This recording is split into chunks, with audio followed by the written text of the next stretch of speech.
Welcome to the Open Door. Jim Hanning here with fellow panelists Mario Ramos-Reyes and Christopher Zender. Today we discuss euthanasia advocacy and the ethical and legal questions it raises. Richard Stith is our special and returning guest. He is a senior research professor of law at Valparaiso University. Professor Stith serves on the board of the Consistent Life Network, an organization that combats abortion, euthanasia, war, the death penalty, racism, and poverty. Let us, as always, begin in prayer. Come, O Holy Spirit, fill the hearts of your faithful, and enkindle in them the fire of your love. Send forth your Spirit, and they shall be created, and you shall renew the face of the earth. O God, who has taught the hearts of the faithful by the light of the Holy Spirit, grant that by the gift of the same Spirit we may be always truly wise and ever rejoice in his consolation. Through Christ our Lord. Amen. Professor Stith, some argue that there should be a right to assisted suicide, and in fact, now there's a legal right to just that in California, to assisted suicide and euthanasia. What would be the basis of such a right? Well, I think, Jim, that there are two very important and praiseworthy themes here, deeply ingrained parts of the human condition which are at work. One is the search to alleviate suffering. That's something we all share. There's no disagreement about it. We all want to alleviate suffering. And euthanasia seems to do that. Assisted suicide seems to do that sometimes. The other thing is the push for autonomy. One could say that the last few centuries, perhaps all of human history, has been an ever greater liberation and pushing back on constraints that were assumed to be natural in the past and are discovered to be unnecessary. So I think that is the other deep reason for this push. Now, those two motivations, however, are to some degree at war with each other. That is to say, if we really want to alleviate all suffering, why should we ignore the suffering of children or people who are unable to choose, people who have Alzheimer's? Shouldn't they be relieved of their suffering too? So shouldn't we ignore the question of consent or of freedom of choice in order to alleviate suffering? And the other way around, why should we be the ones to say what suffering counts? I mean, if someone has lost a job and doesn't see any future, why should we say that that person has to go on living if he or she doesn't want to? It seems that the push to eliminate constraints, to maximize freedom, is going to say that we should forget about the push even to alleviate suffering. That is to say, we should push forward even when that second motive is not available. So I think these two forces are marshaled together in order to open the door, to break the taboo against killing. We only want to give freedom of choice to those who are really suffering or in extremis. But that's just opening the door. After a while, these things are going to separate. I mean, already we see in Holland that children can be euthanized, obviously without their consent. Or there have been cases there where people who were mentally disabled were euthanized against their will because their will didn't count anymore because they were incompetent. So, we have the mixing of these two themes, that we're only going to euthanize those where there's consent and where there is great suffering. It may be only temporary. Yes, an internal tension. Mario, what next? Well, Richard, you mentioned one word which caught my attention there, which is the word autonomy. When we use this word, we are already assuming a kind of, I would say, use the word naturalism. And if that then is the case, we are not including those who may have a different view. I remember clearly about C.S. Lewis saying, well, when you are saying that autonomous being, you already assuming something which is not precisely a priori knowledge, which is not part of the Christian experience or any other experience for that matter. So, and we may say, well, there are also not only autonomous being, heteronomous being, also, or theonomous beings. In other words, I just decide to do what my creator asked me to do, and so on. So my point is that what really you mean, what is the meaning that you are given to this autonomous being? What is the meaning of autonomy, precise, I mean, with certain precision? Well, I think, Mario, you're quite right to point out that there is no precision possible there. That is to say that, really, the people cite Kant, for example, but Kant was not in favor of arbitrary choice in any way. He wanted people to be free to follow the moral law, the categorical imperative. That was what autonomous choice was. It was following the categorical imperative. It was being moral. It wasn't doing anything you feel like. So, the notion of autonomy is really. I remember Judge Richard Posner was giving a lecture at our law school once, and he said, "Suppose a conquered nation or tribe is given the choice between slavery or death, and they choose slavery. Was that an autonomous choice?" Well, in one sense, it was. I mean, they really preferred slavery to death. But on the other hand, it wasn't an autonomous choice because the constraints were unjust. So all of our life is always constrained. And by saying, let's just leave it up to the individual to choose, we are ignoring the fact that some of those constraints could be removed. And that would change the nature. Autonomy is a small part of justice. If the constraints on choices are not themselves just, autonomy only covers up that injustice and makes it look like it's not really an injustice, because we say, well, they did whatever they wanted. They chose slavery. Yeah. Christopher? I'd like to touch on what you said a bit earlier, and I wonder if this is probably not part of the problem. Now, you said we all want to eliminate all suffering. Is that really true? I mean, obviously, I don't like to suffer. Nobody likes to suffer. But given that what we are, and given our imperfection, isn't suffering necessary for perfection?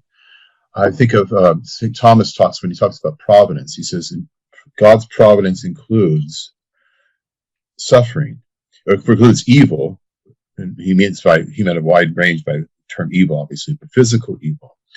I think of the sufferings that bring about great art, the sufferings that bring about moral fortitude. I can't see that we would be able to achieve any of these things except through we're forced through suffering. So perhaps the problem, and one of the major problems, is that in our society we're constantly trying to escape all suffering. I mean, it's a balance, obviously. It's a balance we want to eliminate suffering, we want to ameliorate suffering, but at the same time we can't just, the notion that we want to just flee all suffering, I think, is part of the problem. What's your thoughts on that? I think that is certainly true, Christopher. The problem is that I think suffering gives us a choice. Simone Weil, the great mystic writer, Simone Weil, in her book Gravity and Grace, talks about this, that we can either sink or rise. That is to say, if we can overcome suffering, it may give us make us a better person. It can give us deep insights into art or into the human condition. But it can also make us sink, make us become more selfish, more angry at the world, more embittered. And so, I think it's not clear that suffering is always a good thing. It depends on our attitude to it. So yes, a tremendous amount would be lost without suffering, but for people who don't really see that, if they don't see the hope, they don't have that hope to be able to rise, that are more focused on the immediate losses, suffering may be primarily negative for them. Yeah, I can see that. It's true. And we talk about different degrees of suffering. Like if we take, for instance, poverty, for instance, certain forms of poverty we want to try to eliminate those because they tend to actually degrade people rather than lift them up. But we don't want to come to the point where there is no suffering in terms of financial life, where one does not have to restrain oneself in terms of spending, because the opposite is equally problematic. When you have no worries about money, it also has definite moral drawbacks with it. So it's kind of a balance, right? So suffering. I mean, to eliminate all suffering, I think would actually be really detrimental to the human, to the soul. But to eliminate certain kinds of suffering, yes. So we have to make those distinctions, don't you think? Yes, there are two things we were talking about what should be and what is. Mm-hmm. I'm suggesting that there is a drive to eliminate all suffering. Mm-hmm. It's an unthinking drive. It's a mistaken drive because we're eliminating sources of great art and great insight into the human condition and so on. But I do think that is part of what's going on. Poverty, for example, is a wonderful example.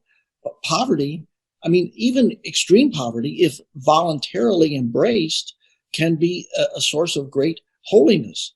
In fact, if you think of a holy person who's a spendthrift, it doesn't make sense. I mean, a holy person who just kind of, lives it up in Cancun, it doesn't, the notion of holiness seems most compatible with a life of simplicity and of few means. So and now of course that you could say, well, that's a voluntary choice. But even if it's involuntary, if one accepts that choice, if one decides, well, I don't have many means, I'm going to live within this is my way of life now, that can turn involuntary poverty into voluntary poverty. So like suffering, poverty can also be something that can uplift and can give insight. One discovers the simple things in life, the flowers and the blue sky and the stars, because one doesn't have jewels and cars to focus on. So anyway, I think I agree with you that suffering is a powerful but I just want to say poverty is also something that we can't see as totally something negative. May I interject something there? You are saying, well, poverty. There is something holy in poverty when you embrace. That entails you have a gift of faith. And then that's my way through which I can get to God. There is another poverty which is out there, and I really don't want, because I'm lack too many resources and I want to improve, and I don't have that gift of faith, and I want justice or fairness. There may be that some people are in this situation and say, well, I will accept that poverty, and still you're saying, well, this is voluntary. And even though the poverty at the beginning is not voluntary, but then when I accept, it's voluntary. That attitude, and I have studied in Latin American history, this is what is called fatalism or stoicism, which is very common. Well, I want to deal with that. I don't know if it's beautiful or it's not. I'm not sure it's my way to holiness. I had to accept. So it seems that there are three levels. Yes, at one level, if you can say experience of faith is beautiful, then, or you can say, well, it's material lack of resources, it's another level, and then you accept, and that is more quote unquote philosophical. I have nothing to complain, but I will deal with that. But it's not good for me either. So, having said that, we are living now, it seems to me, in an age of pluralism, where all these views must be included into political body. And so we need to find some agreement. How then we are going to deal with poverty? Are we going to consider some blessing, or which one will really be the understanding? Now, my assumption is when you said, well, there is some good coming from this assisted suicide or euthanasia, is the rejection of suffering. That's the baseline. Now, it seems that baseline in itself exclude certainly the idea of blessing about poverty. And so my question is how then we could accommodate these views in a society where there are at least three or many views about suffering. Now, it seems that the law today and the structure of the norm is based upon a secularist, very materialist view of suffering. But yet there are other views. But my question is how then we go about and build our society so that this norm accommodates more than one view of suffering? Well, I think that the real rub of suffering and of poverty is not in material deprivation, but in the sense of unfairness and even worse, exploitation. I mean, throughout human history, for most of human history, people have had far less than almost everyone has today. But that didn't lead to the kind of embitterment that you find today because people didn't perceive that, people thought of that as inevitable. If you don't have wings, you don't feel sad about not being able to fly. But if you could have wings and somebody's keeping you from having wings, by golly, you're going to feel stuck on the ground and miserable down here, stuck down here. So anyway, I think what we need to do is to find ways to relieve that sense of unfairness or exploitation. And the capitalist idea, which worked for a long time, was that there is an impersonal randomness to poverty and to suffering caused by the market. No one is manipulating it. No one is in control of it. No one is rationing wealth. It's just impersonal market forces. So there's nobody really to blame. Some people are in the top 1%. Okay, they're lucky. I'm in the bottom. I'm unlucky. It's a matter of bad luck. But insofar as that reflects an exploitation by the 1% against the 99% or the bottom 10% or whatever, that's going to seem terribly unjust. And those who want to bring about revolution want to insist that it is unjust. So you frequently find the argument made when conservatives or others object to the rationing of health care. It's said that, well, health care is already rationed. The rich get it and the poor don't get as much or don't get as high quality.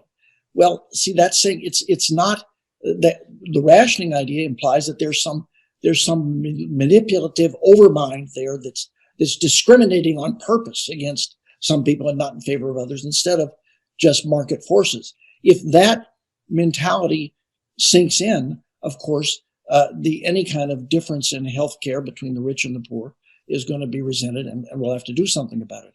So we, it's not that I'm particularly in favor of the market, but I do like the idea that the randomization idea that that was present there, and I wish we could find, for example, in the distribution of healthcare, if we don't have enough healthcare to go around, we don't have enough vaccine, let's say, to go around, rather than saying that some people's lives are more worthy than others, let's have a random drawing. The randomization, yes, there will be some people who suffer because they don't have a vaccine, but it won't seem to be invidious suffering. It won't seem to be somebody thinks they're not worth as much as someone else. It's just drawing a number from the hat. Your number didn't happen to get drawn. We've come a long way. We start with assisted suicide and euthanasia, which leads us to consider our understanding of autonomy and suffering. And when we think of suffering, we think of injustice. And when we think of injustice, we think of where we are dealing with injustices on a wide range of issues. But I would like to refocus us a bit here, at any rate.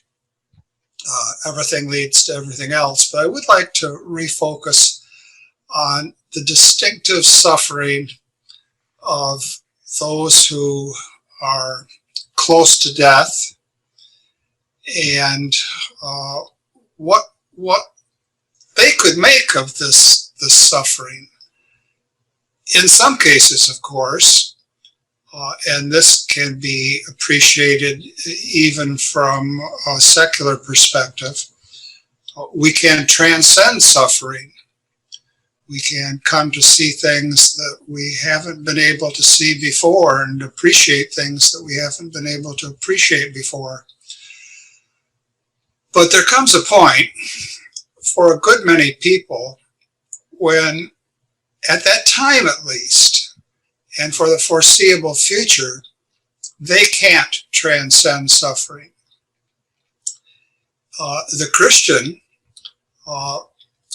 wants to see suffering as something that can be united with the suffering of our Lord Jesus Christ.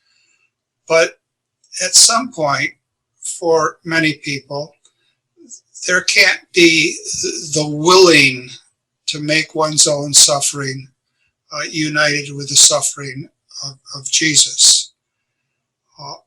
At that point, what are we to say?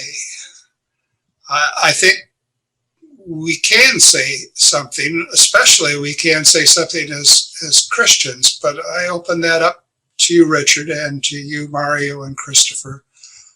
What do we say of the individual who cannot consciously transcend suffering, cannot unite his or her suffering with the suffering of Christ on the cross? What do we say to such a person? And, well, such a person isn't voting for or against euthanasia initiatives.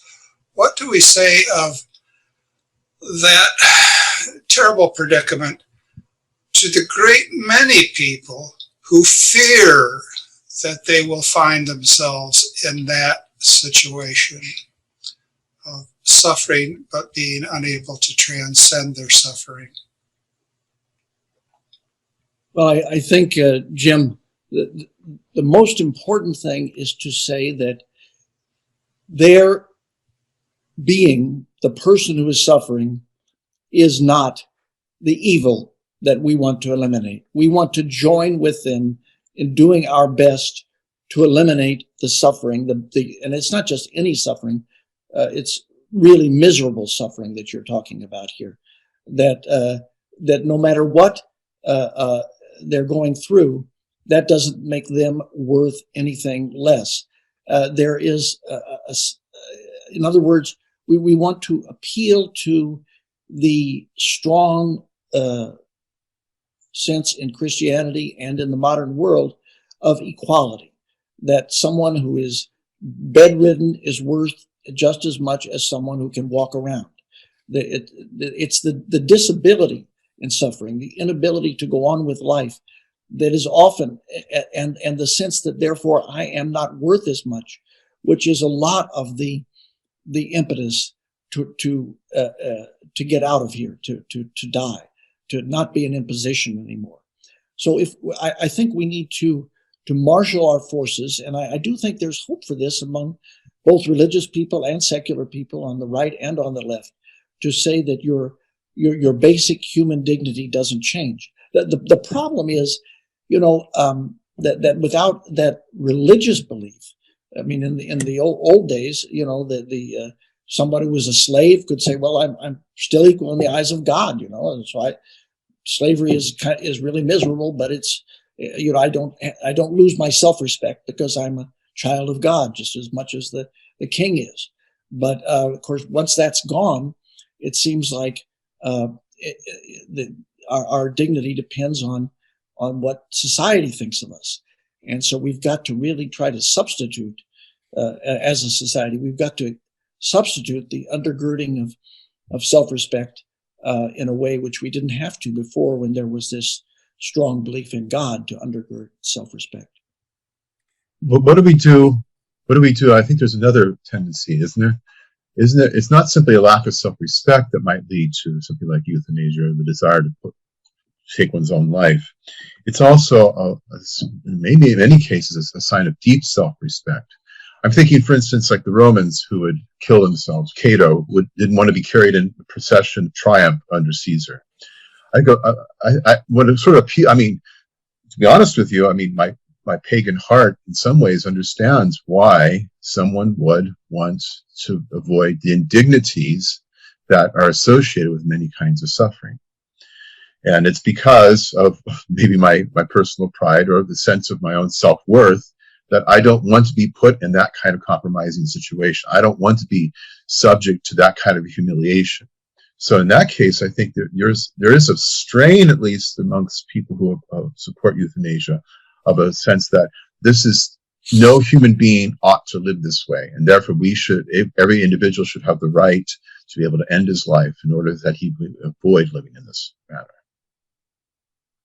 Well, I think you're absolutely right, Christopher, that is the push, and the thing is that there's a paradoxical result there which will make suffering worse. That was well stated. If I may read something on, we haven't done that before on this show, but I read a little paragraph from Ezekiel Emanuel. That's the brother of Rahm Emanuel, who was the mayor of Chicago.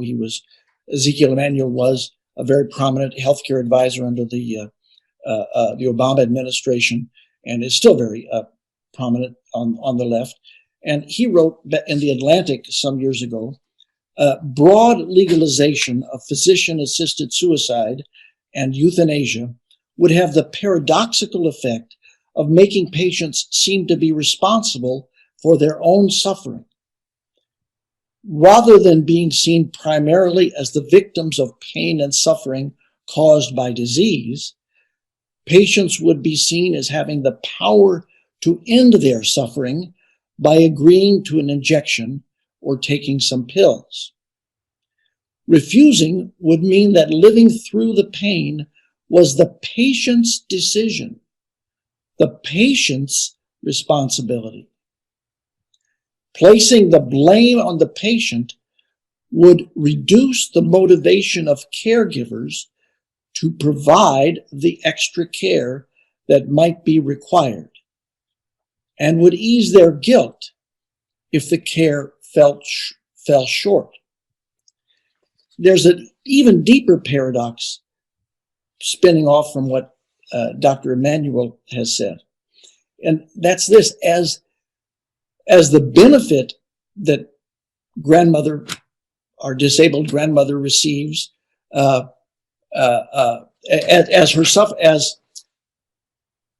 the benefit she receives from our care grows less because her pains and her disabilities become too difficult to overcome, as she nears death or becomes more laden with pains, her seeming selfishness increases.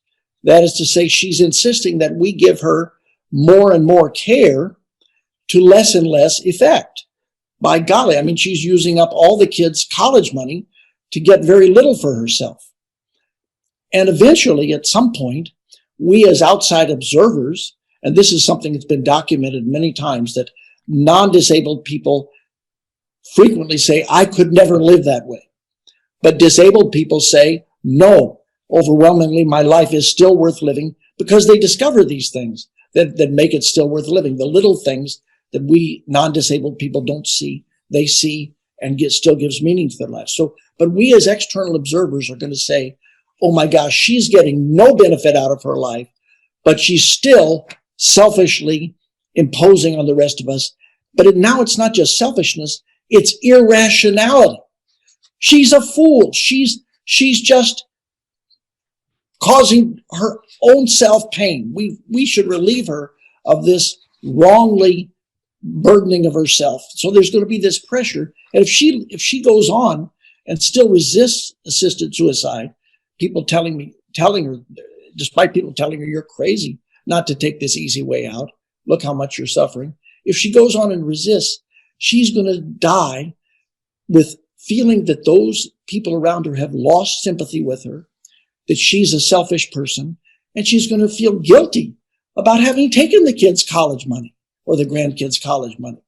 So we are going to actually, the legalization of assisted suicide increases the suffering, the psychological suffering, the deepest kind of suffering of those who choose to reject it. But if you mentioned another word for the first time, I think I'm curious to know what you think. You use the word pain. Because before we were talking about suffering. Now it's pain. I think there is a difference. And it seems to me that what is happening with our analysis is what is happening to the analysis of what we call Christian Democratic Party.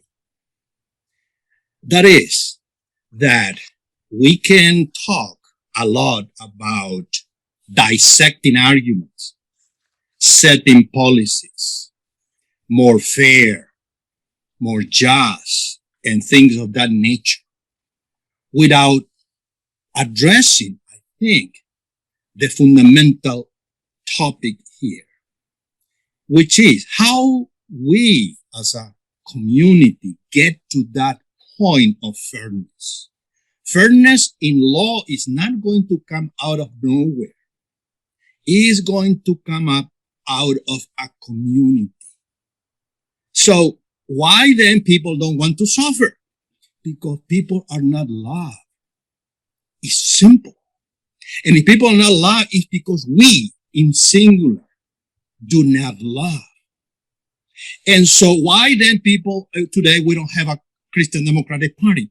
Because there is no really a community which is nurturing this party. In other words, we fall into the trap of believing, I'm including Christian here and Catholic, systems of healthcare and principles and bioethical principles and the like, start discussing this argument without realizing this argument only really would be living argument if there is a community there. So when you say, well, yes, I don't want really to spend all the money of my grandkids. Well, right there is an issue there that we don't know what that love in the family is in the first place. In other words, we are suffering in ourselves a huge impact of secularism. And we try to solve with arguments, which may be true. There's no question about that. But then, and I think in that sense, I think the intuition, the pastoral intuition of Pope Francis is sometimes misunderstood. Everything begins with mercy, but mercy is not an abstract principle. It's not something that I can define and then explain. No, it begins with my neighbor in the other side of my street. That when he's really suffering pain, well, he's waiting for someone to care for him. If we don't begin with this awareness and sense that we are poor in the ontological sense, that we need somebody. I'm not saying, well, we need Christ. No, we need somebody who mediate this affection. And that is what is broken today. I think our society is broken in that sense. We talk a lot about solidarity, but solidarity is a system. I help, I have my food bank, but people need sense of touch. And in that sense, we don't like that. We don't want, not even because of the pandemic, we don't take distance. Very often, before that, it's very hard to get in touch with people. There's some formality. And I think is key. I don't know, it's not a question, it's just a reflection about this distinction sometimes that we make about pain and suffering. Well, I think you're absolutely right, Mario, to call attention to that distinction. I would say that the problem of pain, literal physical pain, is largely overcome. I taught for a year in medical school and was assured by all the physicians there that if worse comes to worse, you can cut the nerve connection to the painful leg. So pain, physical pain, is not our problem, but it's rather psychological suffering, which is primarily related to lack of love and disability. That is our problem. So, and I think you're absolutely right. I mean, the fact that we have put our old folks in nursing homes now instead of keeping them in the family is a dam that's waiting to break. People obviously don't want them around. If there were a cheaper way to not have them around by a painless exit of killing, a lot of nursing home rooms would be emptied out. How many people would, if the euthanasia of animals were not permitted, how many people would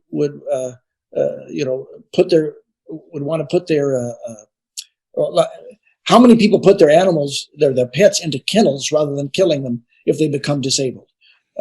It's got to be a tiny handful, because when that option's available, that seems to be the most sensible, the cheaper, the nice thing to do. Well, if that dam breaks and the same option that's available for people as is now available for pets is available, people are going to shut down nursing homes just like kennels. There'll just be a few around for temporary care, but not for long-term care. So I think we do have to. I think by holding the line on killing, though, we force people to look at the conditions of nursing homes. We force people to look at the harm that is done by substituting personal care with professional care, because the artificial smile of a nurse or a nursing home attendant is not the same as the smile of a child or a sister or brother caring for you. So I think it's not having that easy way out is what keeps the pressure on us to be better people, to do something about the lack of, as you point out, it's not, the government is not a substitute for touch. We need someone who is close to us, who we feel bound to be touching and caring for us.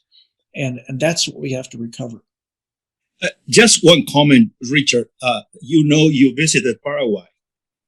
There is an experience in Paraguay which is unique. So unique that was the only place that the Pope Francis visited when he went to South America.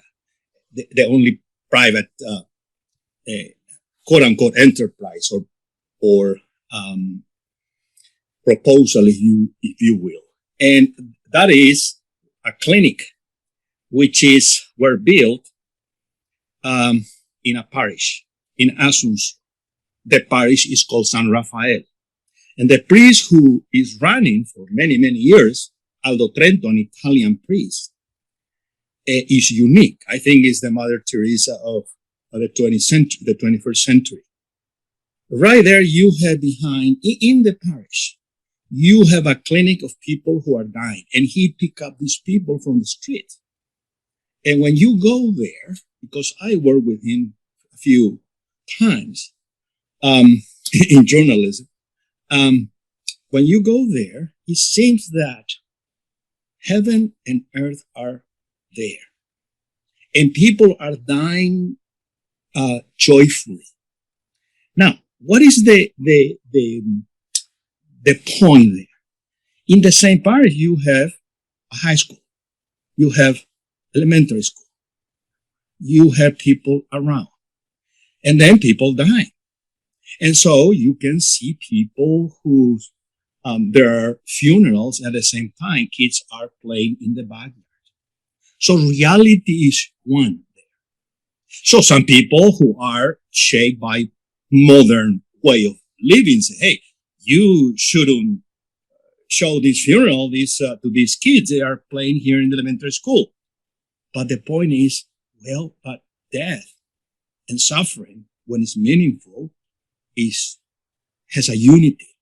And so people are learning, like small city, that everything is interwoven. And so there is a joyful in sickness, joyful in death, in learning, and everything is unique. So much so you get there, I cannot explain, use argumentative.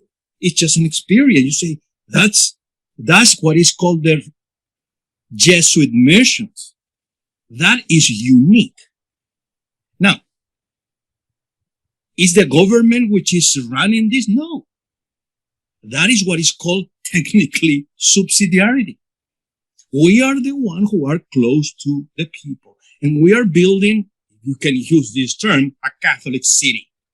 It's unique. Now, if you go outside, you are going to start looking at modernity.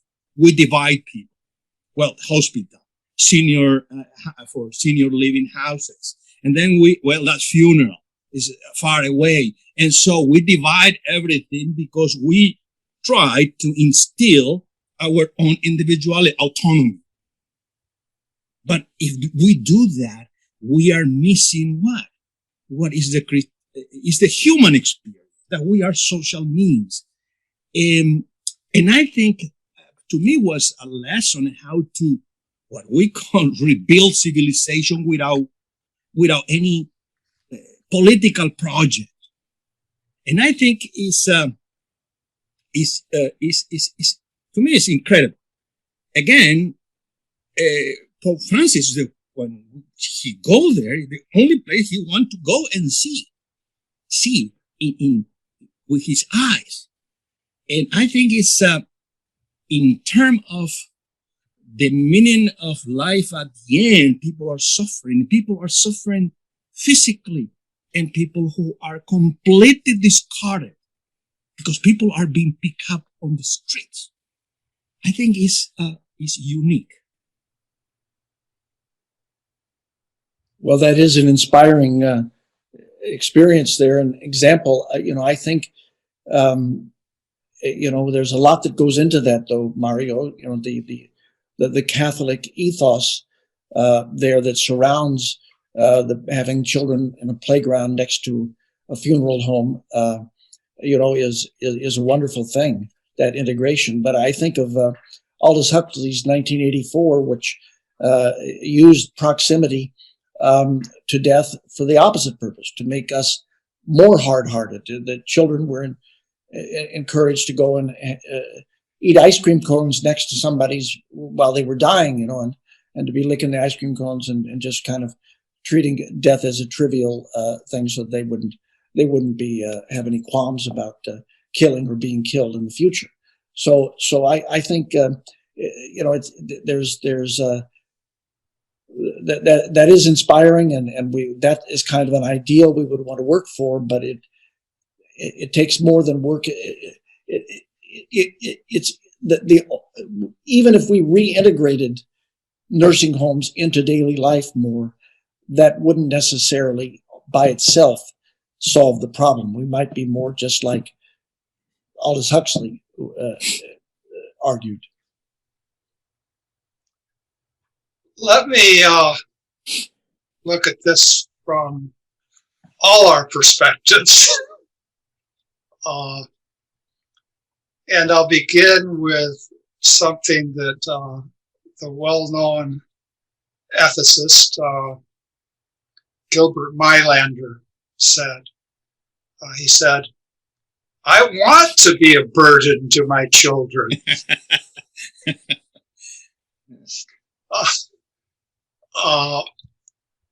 And there are a lot of angles on that that we could pursue. I guess Mario's proposal that we visit this marvelous place in Paraguay is certainly instructive. There remains the question, as Richard has noted, of how there has to be not just that kind of marvelous mission village, but there has to be the surrounding ethos. Otherwise, we're left with Huxley's grim conditioning sort of thing. I'm struck by how very often here in California, and I think this is the case in more places in California, the church's response in dealing with this issue is to point to the justice dimension of it. And the justice dimension of it is, look who's going to be euthanized. Look who's going to be pressured into euthanizing.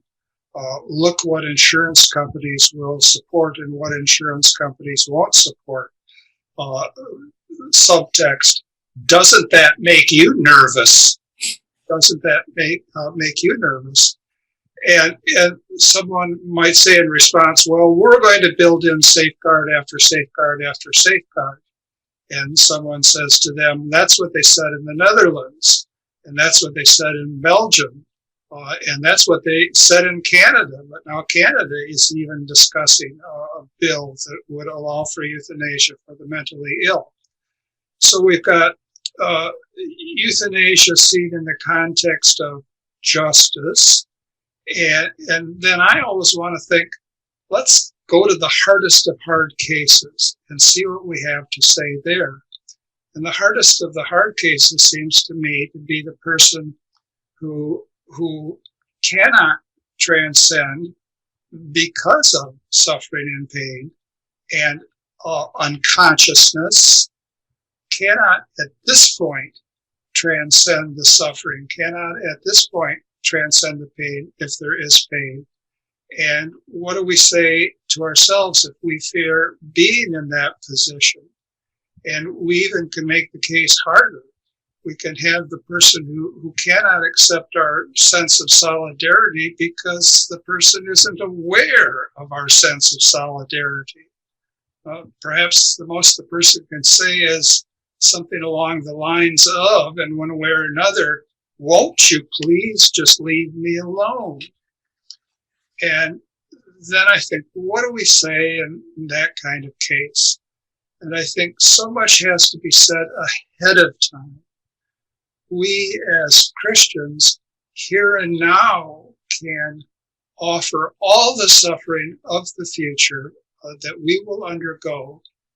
We can offer that now to be united with the suffering of Christ on the cross. And on the cross, we have Christ saying, my God, why have you abandoned me? So even Christ, as man, experiences this whole sense of abandonment. And he did so with his mother and perhaps his very best friend right there with him. And so at that point, we come to a certain ineluctable, intransigent mystery in life. And then I think what we have to say is we have to understand that there is this profound mystery in life, and we cannot always hope to somehow mitigate it or deal with it in a technological way. And we can be open to the mystery, or we can be closed to the mystery. And to say this in the secular context, as Mario has indicated, is extraordinarily difficult. And I suppose church leaders are understandably saying, let's play the justice card as much as we can, because as much as we can, that will enable us to, as Richard says, hold the line. So I guess we come square up against our limits, and Scripture tells us that death and what attends death is the last of our enemies. Well, I know that here and now, whatever our theological reflections are, we have to do the best we can.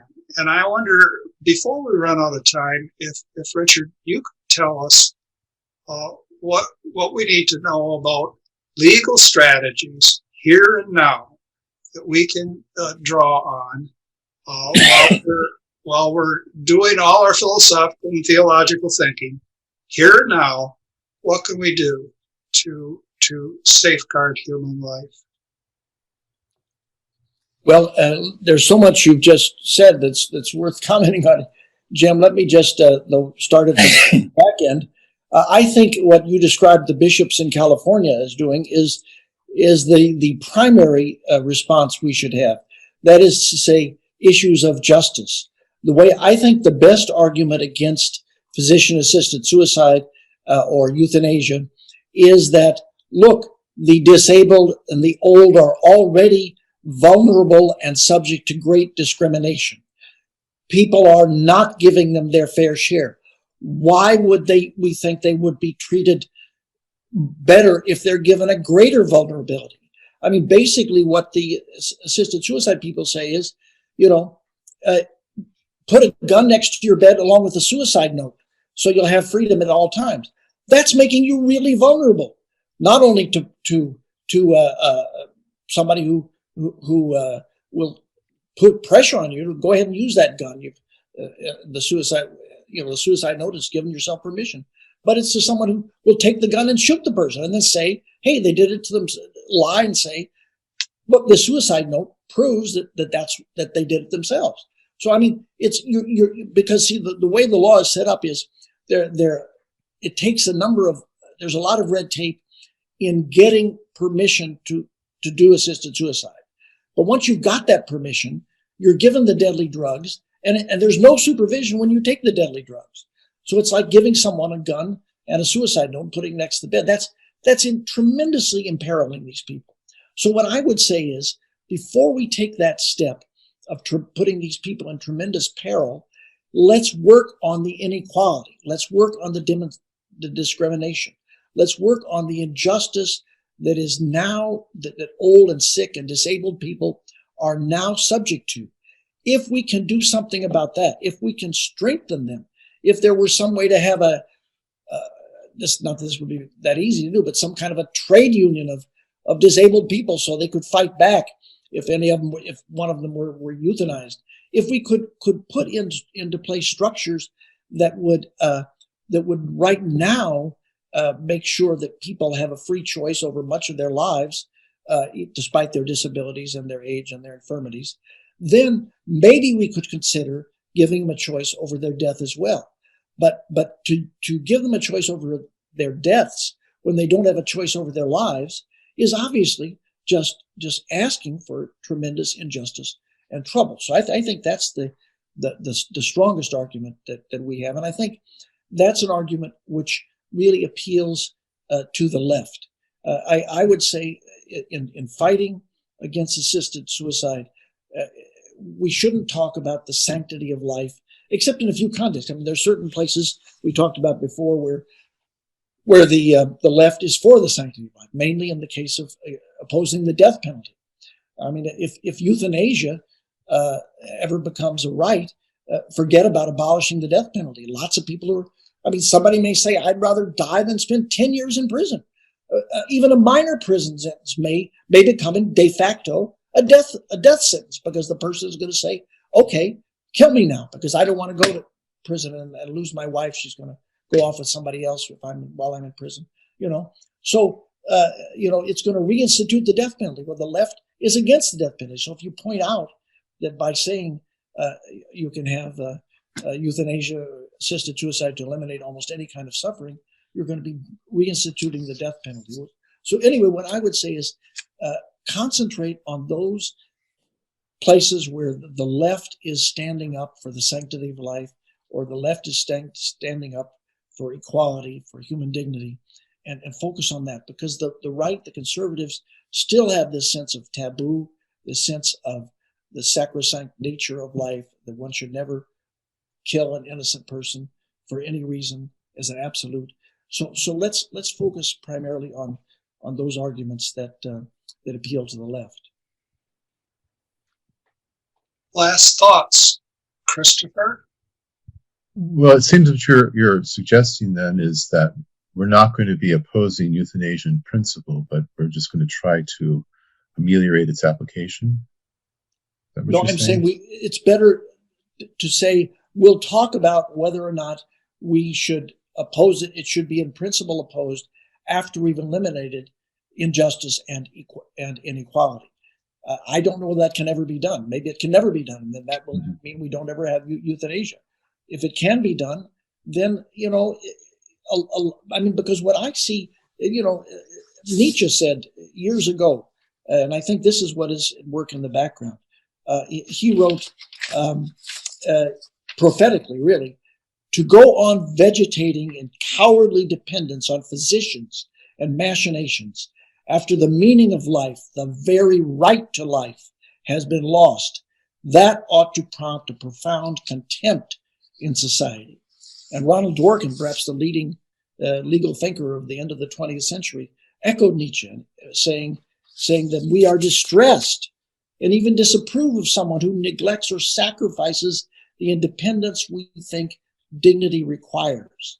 Someone who goes on an independent life has denied that his life is important for its own sake. In other words, persons are not ends in themselves anymore for Dworkin or for Nietzsche, but rather the good life is the only thing that is an end in itself. So this is, if we say that death is permissible, that's where we're heading, towards saying that people who don't take this easy way out are just cowardly. They deserve contempt. And I think that is something we don't want to have visited upon ourselves or those we love. Thank you very much.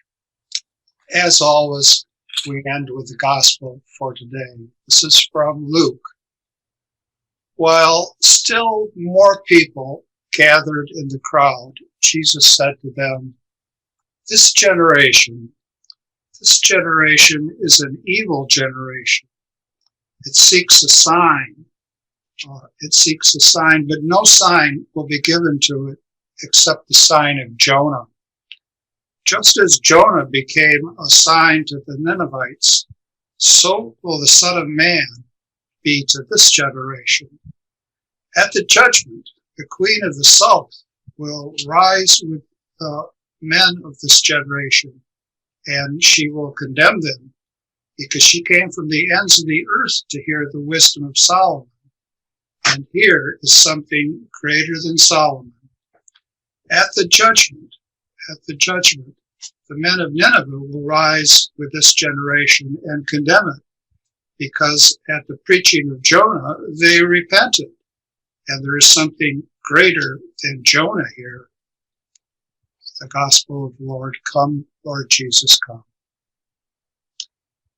Again, thank you one and all. Thank you. Thank you. Thank you.